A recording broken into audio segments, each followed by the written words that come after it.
നിത്യ മാമനാണ് നമുക്കിപ്പോൾ ഉള്ളത്. Hi. Hi. പറഞ്ഞു തുടങ്ങുന്നതിന് മുമ്പ് വാതുക്കലെ വെള്ളരിപ്രാവ് വാക്കുകൊണ്ട് മുട്ടണക്കേട്ട് സൂപ്പർ സോങ് ആണ്. MJയുടെ ഏറ്റവും ഇഷ്ടപ്പെട്ട പാട്ടുകളിലൊന്നാണ്. ശരി, ഒരുപാട് സന്തോഷം. അറിയുമ്പോൾ തന്നെ ഭയങ്കര സന്തോഷം. പാടി തുടങ്ങാം. വാതുക്കല് വെള്ളരിപ്രാവ് വാക്ക് കൊണ്ട് മുട്ടണ കേട്ട് തുള്ളിയാമെന്നുള്ളില് വന്ന് നീയാം കടല് പ്രിയനേ നീയാം കടല്. വാതുക്കല് വെള്ളരിപ്രാവ് വാക്ക് കൊണ്ട് മുട്ടണ കേട്ട്. ആ ഞാവൽപ്പുഴ കണ്ണിമയ്ക്ക് എന്നെ കഴിഞ്ഞിട്ടുള്ള ആ പോർഷൻ കൂടെ പാടുമോ? ദിക്കറമുള്ള തത്തകളുണ്ട്. ദിക്കറമൂളണ തത്തകളുണ്ട്, മുത്തുകളായവ ചൊല്ലണതിന്ത്. ഉത്തരമുണ്ട് ഒത്തിരിയുണ്ട്, പ്രേമത്തിൻ തുണ്ട് പ്രിയനേ പ്രേമത്തിൻ തുണ്ട്. ശരിക്കും സ്റ്റേറ്റ് അവാർഡുകൾ ഗായികമാർക്ക് വാങ്ങിച്ചു കൊടുക്കുന്നതിൽ MJക്ക് ഒരു ഭയങ്കരമായ മിടുക്കുണ്ട് എന്ന് നമ്മൾ പറയാറുണ്ട്. ഒത്തിരി നമുക്ക് കിട്ടിയതെല്ലാം MJ ശ്രീധരൻ സാറിന് തന്നെയാണ്. കാരണം ഈ പാട്ട് റെക്കോർഡ് ചെയ്യുന്ന സമയത്ത് തന്നെ അദ്ദേഹം പാടി കേൾപ്പിച്ചപ്പോൾ തന്നെ 100% ഷുവറായിരുന്നു ഈ ഒരു പാട്ട് ആര് പാടിയാലും എല്ലാവർക്കും ഒരുപാട് ഇഷ്ടപ്പെടുന്നൊരു പ്രഷ്യസ് സോങ് തന്നെയായിരിക്കും. കാരണം അദ്ദേഹത്തിൻ്റെ 25 വർഷം കൂടെ പൂർത്തീകരിക്കുന്ന ഒരു മ്യൂസിക്കൽ ജേർണിയിൽ 25 വർഷം പൂർത്തീകരിക്കുന്ന ഒരു പാട്ടും കൂടെ ആയിരുന്നു ഈ ഒരു പാട്ട്. അപ്പം എന്തുകൊണ്ടും എല്ലാവർക്കും ഇത് വളരെ സ്പെഷ്യൽ ആയിരിക്കും എന്ന് ഉറപ്പുണ്ടായിരുന്നു. ഇടയ്ക്കൊരു കാര്യം ചോദിച്ചോട്ടെ, ഇങ്ങനെ സംസാരിക്കാൻ എങ്ങനെ പഠിക്കാം? ഞാനും എനിക്ക് അത് അനുകരിക്കാം, ലൗഡായിട്ട് സംസാരിക്കാതിരിക്കും. ഇപ്പം നിത്യ അങ്ങനെ സംസാരിക്കുമ്പോൾ ഞാനും വിചാരിക്കും നിത്യ അത് കഴിഞ്ഞിട്ട് എന്ത് ചോദിക്കാമെന്ന് വിചാരിക്കും. ഇതെങ്ങനെയാ ഒരു കോൺവെർസേഷൻ സ്റ്റൈല് പഠിക്കണേ? അങ്ങനെ തന്നെയാണ്, പേരൻസ് ആണെങ്കിലും ഇങ്ങനെ തന്നെ സംസാരിക്കുക. അപ്പം അങ്ങനെ ആയിപ്പോയതാ. പക്ഷെ ഓഫ്കോഴ്സ് ബോൾഡായിട്ട് സംസാരിക്കുന്ന സമയത്ത് ബോൾഡായിട്ട് സംസാരിച്ചോളൂ. ഈ നീ ഹിമമഴയായാണ് കൈലാസ് മേനോന്റെ പാട്ട് ആണ് ശ്രദ്ധിക്കപ്പെടുന്നത്. പക്ഷേ എനിക്ക് തോന്നുന്നു അതിന് ശേഷമാണ് ഈ പാട്ട് വരുന്നത്, വാതുക്കൽ വെള്ളരിപ്രാവ് വരുന്നത്.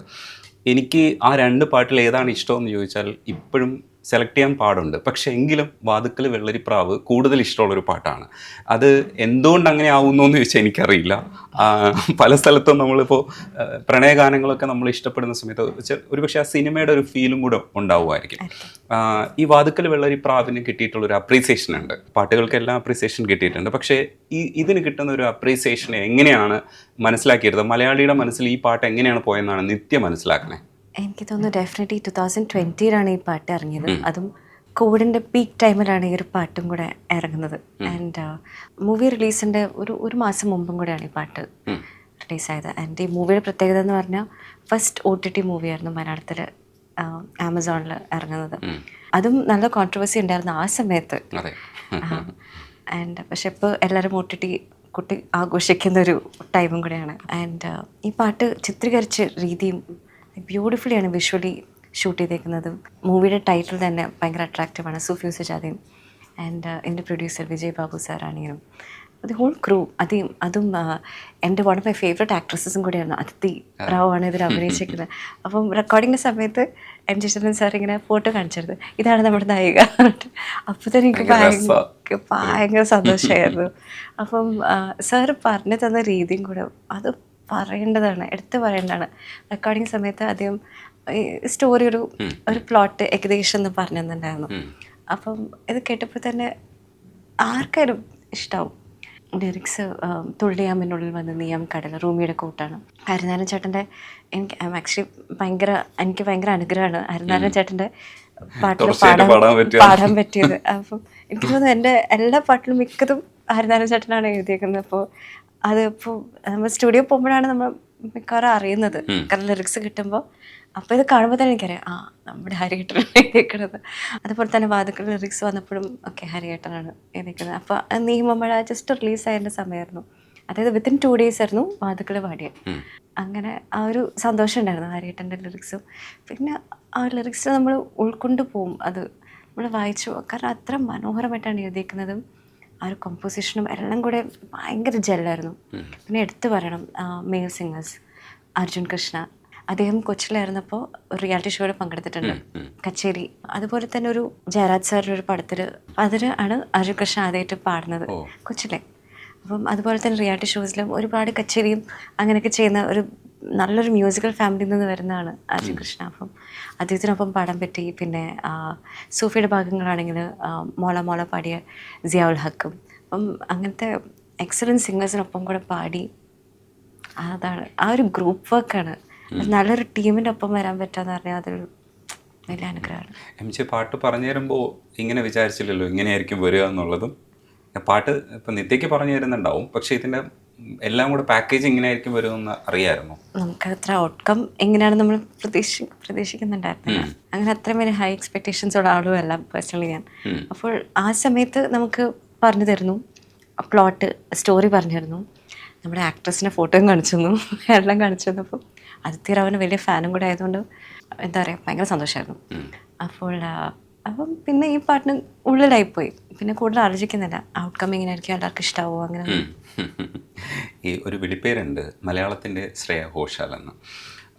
അതുകൊണ്ട് തന്നെ ഈ കാത്തിരുന്നു ഒന്ന് ട്രൈ ചെയ്താൽ നന്നായിരിക്കും എന്ന് എനിക്ക് തോന്നുന്നു. എനിക്ക് തോന്നുന്നു കവർ പാടിയിട്ടുണ്ടല്ലേ കാത്തിരുന്നു? വർഷങ്ങൾ മുമ്പ് പാടിയിട്ടുണ്ട്. അത് MJയുടെ പാട്ട് തന്നെയല്ലേ? ഒന്ന് ശ്രമിച്ചു നോക്കോ?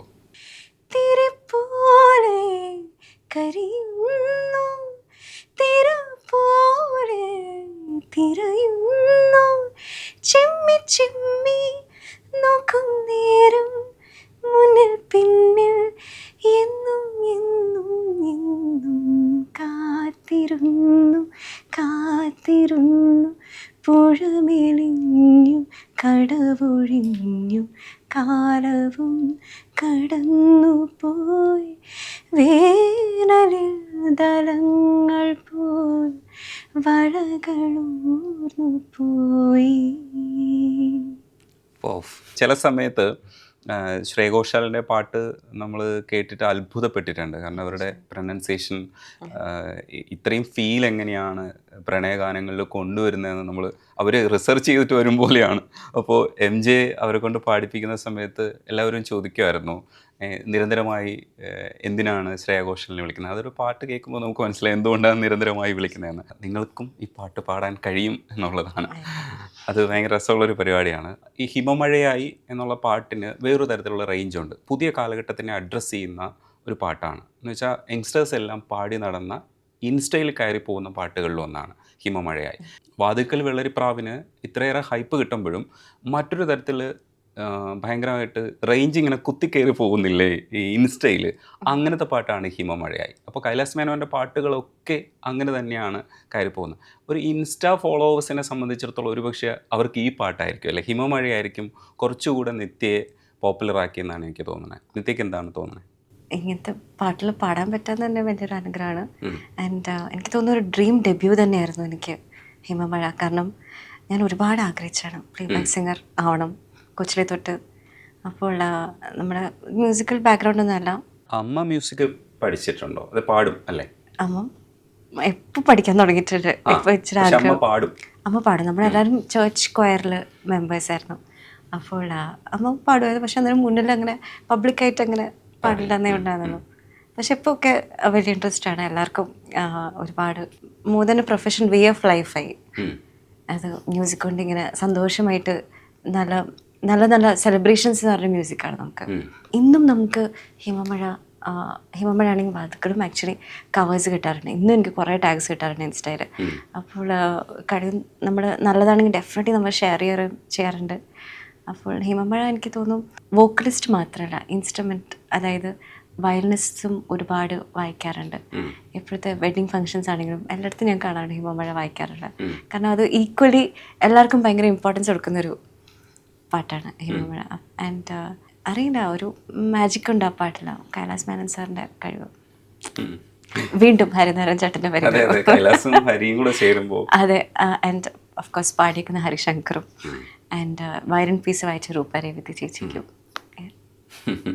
ഈ പാതി പാതി ഇതേപോലെ തന്നെയാണ്. പാട്ടുകൾ എടുക്കുമ്പോൾ പാതി പാതിക്ക് എവിടെയാണ് നമ്മൾ സ്പേസ് കൊടുക്കേണ്ടതെന്ന് വെച്ചാൽ നമ്മൾ വീണ്ടും കുഴയും. പാതി പാതിയും കൂടെ ഒന്ന് രണ്ടുപേരും പാടിയിട്ട് നമുക്ക് അതിനെക്കുറിച്ച് പറയാം. പാതി പാതി പറയാതെ നമ്മളിരു പാതിയായി പതിയെ പ്രാണനിൽ പ്രണയ നീർനിലാത്തുള്ളി വീണലിഞ്ഞു തനിയെ ശുഭയാത്ര പോയ ചിരികൾ ശലഭങ്ങളായതിലേ അകമേ പടരും കുളിരോ പ്രണയം. രഞ്ജിൻ രാജ് രഞ്ജൻ രാജ് നല്ല രസമായിട്ട് കുറേ പാട്ടുകൾ. ജോസഫൊക്കെ വരുന്ന സമയത്ത് ഞാൻ വിചാരിച്ചു ഈ മനുഷ്യൻ എന്താ ഈ കാണിക്കണമെന്ന് തോന്നില്ല, അത്രയ്ക്കും രസമുള്ള പാട്ടാണ്. ഈ പാതിയിൽ അത് നിർത്താതെ ഇങ്ങനെ പാടില്ലേ, ആ വരികള്, ഒരു പ്രേമത്തിന്റെ വരികള് എങ്ങനെയാണ് നമ്മുടെ മനസ്സിലെത്തിക്കേണ്ടതെന്ന് അയാൾക്ക് ഇത്രയും നന്നായിട്ട് അറിയാമെന്നുള്ളത് നമ്മൾ കേൾക്കുന്നത് ഭയങ്കര രസമാണ്. അതിൽ നിങ്ങളുടെ വോയിസ് മാത്രമല്ല, ഈ വോയിസിന്റെ കൂടെ നിങ്ങളുടെ മുഖവും കൂടെ നമ്മൾ ഓർക്കുമ്പോൾ ഭയങ്കര സോഫ്റ്റ് ആയിട്ടാണ് എല്ലാത്തിനെയും സമീപിച്ചിരിക്കണമെന്ന് തോന്നും. അത് അയാളുടെ ആണ്, പക്ഷേ എങ്കിലും അതിനകത്തൊരു നമ്മുടെ ഒരു വോയിസിന്റെ ഒരു സാധനം. ഇപ്പം നിങ്ങൾ വെറൈറ്റി ആയിട്ട് നിലാപൊങ്കലായയിലേക്ക് ട്രൈ ചെയ്യുന്ന സമയത്ത് അത് വേറെ ശബ്ദത്തിലാണ് പാടിക്കുന്നത്. അപ്പം ഞാൻ വിചാരിക്കും ഈ ഗായിക തന്നെയാണ് ഇതും ട്രൈ ചെയ്യുന്നത്. കേൾക്കുമ്പോഴേ ഒരു രസമുണ്ട്. ഇതാരാ വിളിച്ചത്? വൈശാഖാണോ വിളിച്ചത്, അതേ രഞ്ജിൻ രാജാണോ വിളിക്കണേ? രഞ്ജൻ ചേട്ടൻ തന്നെ. രഞ്ജൻ ചേട്ടൻ ആക്ച്വലി നമ്മുടെ നെയ്ബേഴ്സും കൂടെയാണ്. അപ്പോൾ അങ്ങനെ ഒരു ഫ്രണ്ട്ഷിപ്പും ഉണ്ട്. എന്നാൽ പോലും ഈ പാട്ട് പാടുന്നതിന് മുമ്പൊക്കെ ഞാൻ അദ്ദേഹത്തിന് വേണ്ടി ഒരു മഴവിൽ മനോരമ ഒരു സീരിയലിന് വേണ്ടി പാടിയിട്ടുണ്ട്. അത് ക്വൈറ്റ് റിലവൻ്റ് ആയിട്ടുള്ളൊരു കുഞ്ഞ് സീരിയലായിരുന്നു. അതായത് വെരി ഷോർട്ട് ഫിലിം പോലത്തെ അല്ല, എന്നാൽ ഒരു സർട്ടൻ എപ്പിസോഡ്സ് മാത്രം ഉണ്ടായിരുന്നൊരു സീരിയലായിരുന്നു. അപ്പം അതിൻ്റെ പാട്ടുകൾ നല്ല ആ സമയത്ത് തന്നെ ഭയങ്കര ക്യാച്ചിയായിരുന്നു. അപ്പോൾ ആ സമയത്ത് നല്ല രസമായിരുന്നു അദ്ദേഹത്തിൻ്റെ കൂടെ വർക്ക് ചെയ്യാൻ. പിന്നെ അദ്ദേഹം നല്ലൊരു സിംഗറും കൂടെയാണ് കേട്ടോ.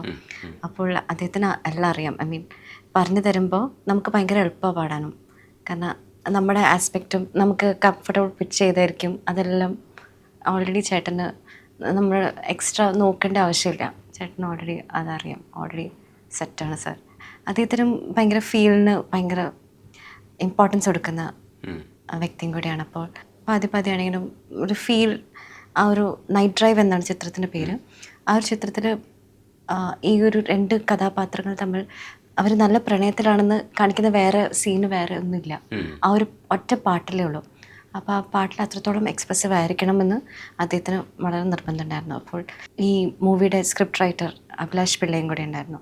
അപ്പോൾ അദ്ദേഹം കൂടെയാണ് പറഞ്ഞപ്പം ഈ ഒരൊറ്റ സീനിൽ അറിയണം അത്രയ്ക്ക് നല്ല ഡീപ്പ് പ്രണയമായിരുന്നു. കാരണം അവർ ചെറുപ്പം തൊട്ടിലുള്ള ചൈൽഡ്ഹുഡ് ലവ് സ്വീറ്റ് ഹാർട്ട്സാണ്. അപ്പോൾ ആ ഒരു ഡെപ്ത് ഈ പാട്ടിൽ കാണിക്കണം എന്ന്. അപ്പോൾ അതിൻ്റെ ബാക്കിയുള്ള അനുപല്ലി വേണമെങ്കിലും ഭയങ്കര എന്താ പറയുക പെയിൻ എലമെൻ്റ് ഉണ്ട് അതിൽ. അപ്പം അത് വേണമെന്ന് അദ്ദേഹത്തിന് ഭയങ്കര നിർബന്ധമായിരുന്നു. ഈ കൈലാസിൻ്റെ കൂടെ BK എഴുതാത്ത പാട്ടാണ് അലരേ നീ എന്നല്ലേ? അലരേ ഒന്ന് പാടിയിട്ട്. തീർച്ചയായിട്ടും അതിനകത്താണ് BK ഹരിനാരായണൻ നിങ്ങളുടെ പാട്ട് എഴുതാത്ത ഒരു പാട്ടാണ് തോന്നുന്നത്. അത് എഴുതിയിരിക്കുന്നത് ശബരീഷ് എന്ന ആക്ടറാണ്. അപ്പോൾ ഈ എൻ്റെ ഒപ്പം പാടിയത് ഐറാൻ, മെമ്പർ രമേശൻ 9ാം വാർഡ്, അർജുന അശോകൻ അഭിനയിക്കുന്നത് ഗായത്രി അശോകും കൂടെ.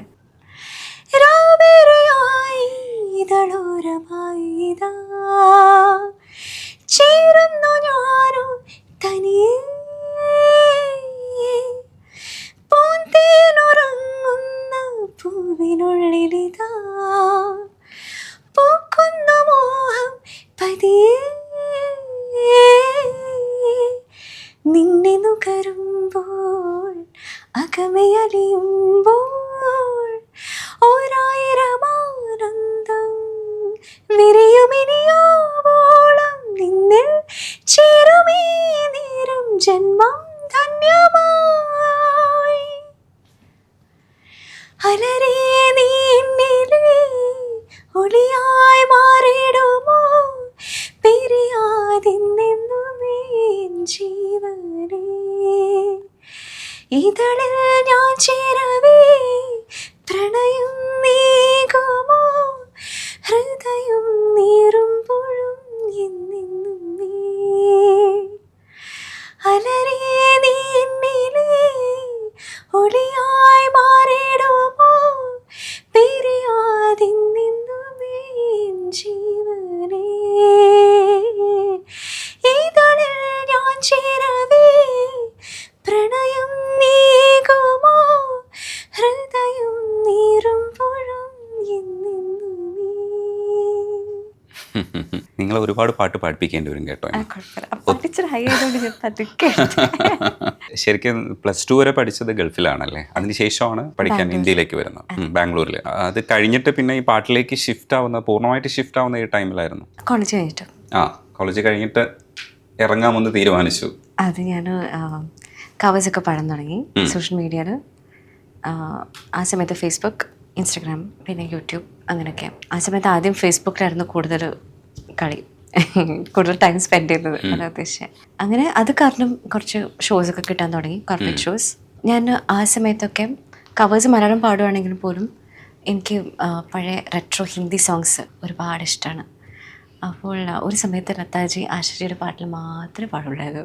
ആ ഒരു കാലഘട്ടം ഉണ്ടായിരുന്നു എനിക്ക്. അപ്പോൾ അങ്ങനെ കാലിക്കട്ടിൽ കുറച്ച് ഷോസൊക്കെ അങ്ങനെ ചെയ്യായിരുന്നു. റഫി സാബിൻ്റെ പാട്ട് പാടുന്ന സൗരവ് കിഷൻ, പിന്നെ കിഷോർ കുമാറിൻ്റെ പാട്ടിൽ പാടുന്ന അരുൺ സുകുമാർ, അവരൊക്കെ കാലിക്കറ്റിൽ ബേസ്ഡ് ആയിട്ടുള്ള മ്യൂസീഷ്യൻസും കൂടെയാണ്. കാലിക്കറ്റ് മ്യൂസീഷ്യൻസ് എന്ന് പറഞ്ഞാൽ അവിടെ സീനിയർ മ്യൂസീഷ്യൻസ്, ഓർക്കസ്ട്ര വായിക്കുന്നവർ എല്ലാം എന്താ പറയുക, ഔട്ട് ഓഫ് ദി വേൾഡാണ്. കാരണം നമ്മൾ ഹിന്ദി പാട്ടിൽ കേൾക്കുന്ന അതേ സ്പിരിറ്റിലും അതേ ഫീലിലൂടെ അവരെ വായിക്കുന്നത്. അപ്പം അത് എനിക്ക് ഭയങ്കര സന്തോഷം അത് എക്സ്പീരിയൻസ് ചെയ്യാൻ പറ്റി. അപ്പോൾ ആ സമയത്ത് ഇങ്ങനത്തെ ഷോസിനൊക്കെ ഞാൻ പോകുമായിരുന്നു കാലിക്കറ്റിൽ. അപ്പം അങ്ങനെ ഇരിക്കെ ഒരു ഷോ വയനാട്ടിൽ വന്നു, അതേ ടീമിൻ്റെ. അത് ഡയറക്ടർ രഞ്ജിത്ത് സാറിൻ്റെ സിസ്റ്ററിൻ്റെ കല്യാണമായിരുന്നു, ആ ഒരു ഫംഗ്ഷനായിരുന്നു. അപ്പം ആ ഫംഗ്ഷന് പാടിയ വീഡിയോ ആണ് കൈലാസ് മേനൻ സാറിൻ്റെ അമ്മ കാണുന്നത്. പിന്നീട് കോഴ്സ് കൈലാസ് മേനൻ സാറിൻ്റെ ഇങ്ങനെ ഒരുപാട് ഡെമോസൊക്കെ അയച്ചു കൊടുത്തു. അപ്പം അങ്ങനെ ചോദിച്ചു, ഈ ഒരു പാട്ട് നമുക്ക് ട്രാക്കാണ്, കൂടുതൽ ഹോപ്സ് ആയിരുന്നില്ല, ഇത് പാട്ട് വെറും ട്രാക്കാണ്, എന്തും പാടി നോക്കിയിട്ട് നമുക്ക് നോക്കാം എന്ന് പറഞ്ഞു. അപ്പം അങ്ങനെയാണ് നീ ഹിമമഴ ട്രാക്ക് പാടുന്നത്. അടിപൊളി. ഈ ഹിന്ദുസ്ഥാനി പഠിച്ചതിന് ശേഷമല്ലേ ഈ കോഴിക്കോട് കണക്ഷൻ വന്നിട്ട് ഇത്രയും ഇഷ്ടം വരുന്നത്? അതെ, കോഴിക്കോട് കണക്ഷൻ ഉള്ളതുകൊണ്ടാണോ ഹിന്ദുസ്ഥാനിയിലേക്ക്? ഹിന്ദുസ്ഥാനി ഞാൻ സമയത്ത് ബാംഗ്ലൂർ പഠിക്കുമ്പോൾ അപ്പോഴാണ് എനിക്ക് കൂടുതൽ താല്പര്യം വന്നത്. ബാംഗ്ലൂർ എന്ന് പറഞ്ഞാൽ ഒരുപാട് ഡിഫറെൻറ്റ് സ്റ്റേറ്റ്സിൽ നിന്ന് വരുന്നതാണ്. അപ്പോൾ ഡിഫറെൻറ്റ് കൈൻഡ്സ് ഓഫ് മ്യൂസിക് കേൾക്കാൻ നല്ലൊരു എക്സ്പോഷർ തന്ന സ്ഥലമായിരുന്നു ബാംഗ്ലൂർ. അപ്പോൾ ഞാൻ സ്കൂളിലെ സമയത്തൊക്കെ ഇങ്ങനെ കോമ്പറ്റീഷനൊക്കെ പങ്കെടുക്കാമായിരുന്നു തോന്നുന്നു, പക്ഷെ അതങ്ങനെ പ്രൈസൊന്നും കിട്ടില്ലായിരുന്നു. എനിക്ക് കൊച്ചിലൊക്കെ ഭയങ്കര സ്റ്റേജ് ഫ്രൈറ്റും വരികളൊക്കെ ഓർക്കാനും ഇച്ചിരി പാടായിരുന്നു. അപ്പോൾ ഒരുപാട് കോമ്പറ്റീഷനൊക്കെ പോവുക, കരഞ്ഞുകൊണ്ട് പോവുക, അതൊക്കെ ആയിരുന്നു പരിപാടി. കാരണം ഓർമ്മ ഉണ്ടാവില്ല. ആൻഡ് ലാസ്റ്റൊക്കെ എപ്പോഴും കുറച്ചൊന്ന് കോൺഫിഡൻസ് ആവാൻ തുടങ്ങി. ബാംഗ്ലൂരിൽ ഇൻ്റർ കോളേജ് ഫെസ്റ്റൊക്കെ ആയിരുന്നു. അപ്പോൾ ഡിഫറെൻറ്റ് കൈൻഡ്സ് ഓഫ് ലാംഗ്വേജസ് കേൾക്കാനും പറ്റുന്നുണ്ട്. അതൊരു വലിയൊരു എക്സ്പോഷറായിരുന്നു. ഡിഫറെൻ്റ്, അപ്പോൾ തെലുഗും കേൾക്കുന്നുണ്ട്, കന്നഡ കേൾക്കുന്നുണ്ട്, ആസാമീസും കേൾക്കുന്നുണ്ടായിരുന്നു. ആ ഒരു ഫ്രണ്ട്സിൻ്റെ കണക്ഷൻ കാരണം. അപ്പോൾ അത് കാരണം ഭയങ്കര കോൺഫിഡൻസ് ബൂസ്റ്റും കിട്ടി. പിന്നെ അങ്ങനെ ഹിന്ദുസ്ഥാനി പഠിക്കണമെന്ന് വലിയ ആഗ്രഹം വന്നു. അങ്ങനെ പഠിക്കാൻ തുടങ്ങി. ഹരിഹരൻ സാറ് ഗസൽ, അതൊരു വലിയ അധ്യായമാണ്. അല്ലെങ്കിൽ ഗസൽ എന്ന് പറയുന്നത് നമ്മൾ ഒരിക്കലും ഒരുപക്ഷെ സംസാരിച്ച തീരാത്ത, കേട്ടാൽ തീരാത്ത ഒരു ഏരിയയാണ്. അതെ, അതെന്താണെന്ന് പോലും ചില സമയത്ത് നമുക്ക് പാടുന്നവർക്കും ഒക്കെ വിശദീകരിക്കാൻ പറ്റാത്ത രീതിയിലുള്ള സ്പേസിലേക്ക് പോകുന്നതാണ്. അതിൻ്റെ ഭയങ്കര ബ്രോഡായിട്ടുള്ളൊരു ഏരിയ ആണത്. കർണാട്ടിക്കിനെ കുറിച്ച് നമ്മൾ ചിട്ടപ്പെടുത്തി വെച്ചിരിക്കുന്ന സാധനങ്ങളെക്കുറിച്ച് പറയുമ്പോഴും ഹിന്ദുസ്ഥാനി വേറൊരു അർത്ഥത്തിൽ പലരും മനസ്സിലേറ്റി, നെഞ്ചേറ്റി കൊണ്ട് കിടക്കുക, അല്ലെങ്കിൽ ഹൃദയത്തിൽ കൊണ്ട് കിടക്കുക, അവരതിനെ അവരുടേതായിട്ട് കരുതുക, അങ്ങനെ ഒരു സംഗതിയുണ്ട്. ഇവിടെ ട്രഡീഷണൽ ആയിട്ടുള്ള ചില സാധനങ്ങൾ ഉള്ളപ്പോഴും അവിടെയുണ്ട്, എല്ലാം ഉണ്ട്, അങ്ങോട്ടും ഇങ്ങോട്ടും കൊടുക്കൽ വാങ്ങലുകളൊക്കെ ഉള്ളപ്പോഴും ഇത് ഉള്ളിലാക്കിയ അവരുടെ മ്യൂസിക്കായിട്ട് കൊണ്ടു നടക്കുകയും ചെറിയ മാറ്റങ്ങളൊക്കെ വരുത്തിയിട്ട് ഇത് ഇമ്പ്രൂവൈസ് ചെയ്ത് അവരുടെ ലോകത്തിങ്ങനെ കഴിയുന്നൊരു അനുഭൂതിയുണ്ട്. അതിനെക്കുറിച്ച് പറയുമ്പോൾ തന്നെ അവരത് പാടുകയല്ല പറയുകയാണ്, അല്ലെങ്കിൽ പറയുകയാണ് പാടുകയാണ് എന്ന് ഏതാണെന്ന് അറിയില്ല എന്ന് പറയും. ആ ഏരിയ ഹരിഹരൻ സാറിൻ്റെ ഒരു ഫാനും കൂടെയാണല്ലോ. തീർച്ചയായിട്ടും. ആ ഏരിയ പറയൂ. ഗസൽ അദ്ദേഹത്തിൻ്റെ കാശ് എന്നൊരു ആൽബമുണ്ട്. ആ ആൽബമാണ് എന്നെ ഒരുപാട് ഇൻസ്പയർ ചെയ്തത്. അത് ഞാൻ സ്കൂളിൽ മേ ബി 11th 12th പഠിക്കുമ്പോഴായിരിക്കും ഞാനത് ആദ്യമായിട്ട് കേൾക്കുന്നത്. അപ്പം ആ ഒരു ആൽബത്തിൽ തന്നെ ഡിഫറെൻറ്റ് ഷെയ്ഡ്സ് ആണ് ഇമോഷൻസ്, ഡിഫറെൻറ്റ് ഷെയ്ഡ്സ്. ആദ്യത്തെ ഓപ്പണിംഗ് സോങ് കാശ് എന്ന് പറഞ്ഞാൽ ഇറ്റ്സ് സ്റ്റിൽ എ ഹോപ്പ് അല്ലെങ്കിൽ wish you are there with me, കാശ് ഏസാ, അങ്ങനെയാണ് അതിൻ്റെ മീനിങ് തന്നെ. If you are with me ഇങ്ങനെ ഉണ്ടായിരുന്നേ, അങ്ങനെ ഉണ്ടായിരുന്നേ, അല്ലെങ്കിൽ എൻ്റെ ജീവിതം ഇങ്ങനെ ആവില്ലായിരുന്നു. ആ ഒരു രീതിയിലാണ് പോയിട്രി ഇങ്ങനെ പോയിക്കൊണ്ടിരിക്കുന്നത്. അതുപോലെ തന്നെ വേറെ ഡിഫറെൻറ്റ് ഇമോഷൻസ് വെച്ചാണ് ആ ഒരു ആൽബം ക്രിയേറ്റ് ചെയ്തേക്കുന്നത്. അപ്പോൾ അത് ഭയങ്കര ഒരു വാവ്, ഇങ്ങനെ മ്യൂസിക്കിലൂടെ ഇത്രയും ഇമോഷൻസ് നമുക്ക് കമ്മ്യൂണിക്കേറ്റ് ചെയ്യാൻ പറ്റുന്നു. അത് ഭയങ്കര സ്ട്രൈക്കിങ് കാര്യമായിരുന്നു എനിക്ക്. അതൊക്കെയായിരുന്നു എൻ്റെ ആദ്യത്തെ ഗസൽസ് ഞാൻ കേൾക്കാൻ തുടങ്ങി. പിന്നെ ആശാജിയുടെ കേൾക്കാൻ തുടങ്ങി, ഗുലാം അലിയുടെ ആണെങ്കിലും ഇങ്ങനെ കേട്ടോണ്ടിരുന്നത്. കേട്ടാ തീരാത്ത കേട്ടാലും തീരുന്നില്ല. അതിനെക്കുറിച്ച് കമൻറ്റ് ചെയ്യാൻ തന്നെ എനിക്ക് പേടിയാണ്. നമുക്ക് ചെറുതായിട്ട് ചാടി റഹ്മാൻ സാറിലേക്ക് പോകും. കവർ സോങ്സ് ചെയ്യുമ്പോൾ ഡിഫറെൻ്റ് ആയിട്ടുള്ള റഹ്മാൻ സോങ്സ് ആണ് നിങ്ങൾ ചെയ്തത് കണ്ടത്. അതായത് പോപ്പുലർ എന്ന് നമ്മൾ കരുതുന്നത് ആയിരിക്കില്ല ചിലപ്പോൾ ഒരു പക്ഷേ ക്യാച്ച് ചെയ്തിട്ടുണ്ടാവുക. അത് ഉള്ളിൽ തോന്നുമ്പോൾ അത് ചെയ്യുന്നതാണോ, ഇന്നത് ചെയ്യാമെന്ന് സെലക്ട് ചെയ്യുന്നത് എങ്ങനെയാണ്, ആ സെലക്ഷൻ പ്രോസസ്സ് എങ്ങനെയാണ് നടക്കുന്നത് കവർ ചെയ്യുമ്പോൾ? നമ്മൾ കവർ ചെയ്യുന്ന തന്നെ നമുക്കൊരു പാട്ട് ഒരുപാട് ഇഷ്ടമാവുമ്പോൾ നമ്മുടേതായ രീതിയിൽ അത് പ്രസൻറ്റ് ചെയ്യാൻ പറ്റുമെന്ന് കോൺഫിഡൻസ് ഉള്ളപ്പോഴാണ് കവർ ചെയ്യുന്നത്. അങ്ങനെ ചെയ്തിട്ടാണ്. റഹ്മാൻ സാറിൻ്റെ ഏതെങ്കിലും പാടും? ഒരുപാട് പാട്ടിൽ മനസ്സിലുണ്ട്. താൽ എന്ന ചിത്രത്തിൽ അതിപ്പോൾ റീ റിലീസ് ആവാണല്ലോ. നീച്ചെ ഇഷ്ക് ഹൈ ऊपर रब है इन दोनों के बीच में सब है. नीचे इश्क है ऊपर रब है इन दोनों के बीच में सब है. एक नहीं 100 बातें कर लो, 100 बातों का एक मतलब है. रब सबसे सोना इश्क इश्क, रब से भी सोना इश्क, रब सबसे सोना इश्क इश्क, रब से भी सोना इश्क. हो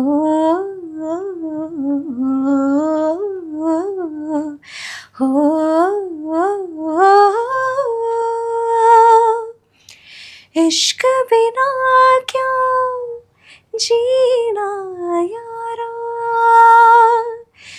इश्क बिना क्या मरना, इश्क बिना क्या जीना यारा, इश्क बिना क्या मरना.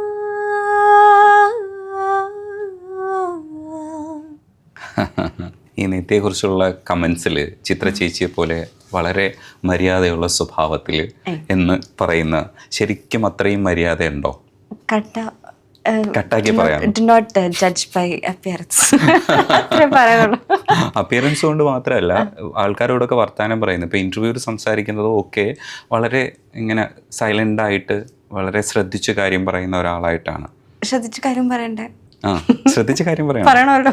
അല്ല, പക്ഷെ ചിത്ര ചേച്ചിക്ക് ഇടയ്ക്ക് ദേഷ്യപ്പെടും. ശരത് സാറൊക്കെ പറയാറുണ്ട്, ഇങ്ങനെ പുരിയൊക്കെ വെച്ചിട്ട് ഇങ്ങനെ എൻ്റെ അടുത്ത് വർത്താനം പറഞ്ഞു ദേഷ്യപ്പെട്ടു എന്നൊക്കെ പറയാം. അതേപോലെയൊക്കെ ആവും ഇടയ്ക്കൊക്കെ. എൻ്റെ കൂടെ വർക്ക് ചെയ്യുന്നവർക്ക് ഡെഫിനറ്റ്ലി മേ ബി കിട്ടിയിട്ടുണ്ടാവും.